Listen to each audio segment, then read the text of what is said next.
இது பாத்தீங்கன்னா என்னுடைய ஆட்சி நம்மளுடைய ஆட்சி அடுத்து நம்ம தலைமை பொதுச்செயலாளர் தலைமை அமைந்தவுடன் மகளிருக்கு 2000 ரூபாய் மாதம் முழுவதும் தரப்படும் அப்படின்ற ஒரு கேள்வி வாக்குறுதியை நம்ம பண்ணுங்க.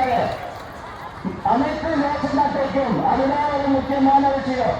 5000 ரூபாய் யாருக்கு தந்தா 1,30,00,000 மகளிருக்கு மட்டும் தந்தா. அப்ப மிச்சம் 1 கோடி ஏன் தரல? ஏன்னா அவங்க திமுக இவங்களை மட்டும் பார்த்து அப்படியே காசு போட்டு வந்துட்டோம். எதுக்காகன்னு பார்த்தோம்னா ஓட்டு வாங்கணும். நம்மள ஓட்டுக்கு விளப்போம், காசுக்கு விளப்போம் வைக்கலாம். நம்ம விளப்போமா காசுக்கு விளப்போமா?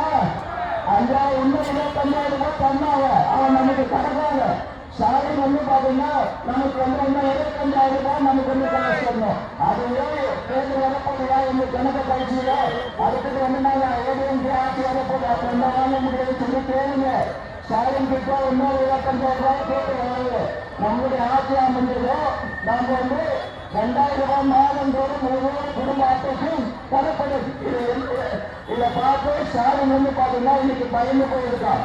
முழுமையாக ஸ்டாலின் முட்டல்ல இருக்கக்கூடிய அத்தனை திமுக இன்னும் வேலை செய்யுதுன்னு தெரியாம அப்ப முழுமை போயிருக்காங்க.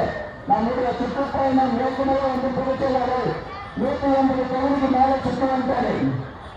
அது மட்டுமல்ல 150 தொகுதிக்கு மேல பிரச்சாரத்தை முடிச்ச திமுகவோ அப்படியே சைலண்டா இந்த மாதிரி காசு தந்து ஓட்ட வாங்கிடலாம் என்று நினைக்கிறார்கள். இது நடக்காது. ஸ்டாலினாவிலே நீங்க நினைக்கக்கூடிய பகல் கனவு இது இனிமேல் பழிக்காது. அது மட்டுமல்ல நம்முடைய பொதுச் செயலாளர் அண்ணாராவுடைய விவசாயி இதேமாதிரி தேர்தல் அறிக்கையில அவங்க நெல்லுக்கு 2,500 ரூபாய் தரேன்னு சொன்னாங்க. தந்தாங்களா? வேளாண்மை துறையில தேர்தல் அறிக்கையில நெல்லுக்கு 2,500 ரூபாய் ஒரு மூட்டை தரேன்னு சொன்னாங்க. தந்தாங்களா? தரல. அந்த மாதிரி பல்வேறு துறைகள் இன்னைக்கு வேளாண் துறை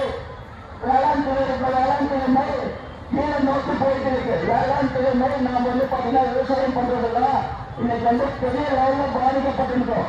அதனால வரக்கூடிய தேர்தல்ல நாம எல்லாரும் எதுக்கு வாக்களிக்கணும்? எத்தனைக்கு வாக்களிக்கணும்? அது மட்டும் இல்ல, நாம மட்டும் இல்ல, கூட்டணி கட்சிகளும் கூட சேர்ந்து நாம் பயணிக்கணும். இது மட்டும் இல்லாமல் வரக்கூடிய காலத்தில் நம்முடைய ஆட்சி அமர்ந்தவுடன் 10 வாக்குறுதிகளை நம்முடைய பொதுச்செயலாளர் சொல்லுகிறாங்க. 1 2,000 ஒன்னொன்னு 103 நாள் வேலை திட்டத்தை 150 நாட்கள் வேலை உயர்த்தப்படும். 3வது வாக்குறுதி நமக்கு தாய்மார்கள் முதியவர்கள் அவங்க பாத்தீங்கன்னா நிறைய தாய்மார்கள் ஓய்வூதிய திட்டம் பல பேருக்கு வருகிறார். இந்த ஆட்சியில் யாருக்காவது ஓய்வூதிய திட்டம் தந்தாங்க திமுக ஆட்சியில தரல. அப்படி இருந்தப்போ நம்மளுடைய பொதுச்செயலாளர் ஆட்சி அமைந்தவுடன் 2,000 ரூபாய் ஓய்வூதிய திட்டம் 3வது அறிக்கை.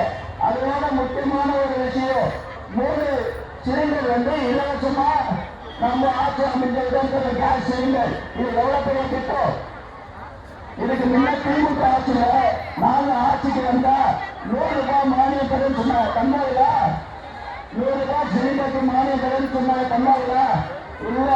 ஆனா நாம இப்போ சொல்றதெல்லாம் செய்வோம், செய்யறதெல்லாம் சொல்லுவோம். அப்படி பாத்தீங்கன்னா 3 சிலிண்டர் மானியமாக நம்முடைய தாய்மார்களுக்கு ஒவ்வொரு அட்டை ரேஷன் அட்டைக்கும் வழங்கப்படும். இது எவ்வளவு பெரிய திட்டம்.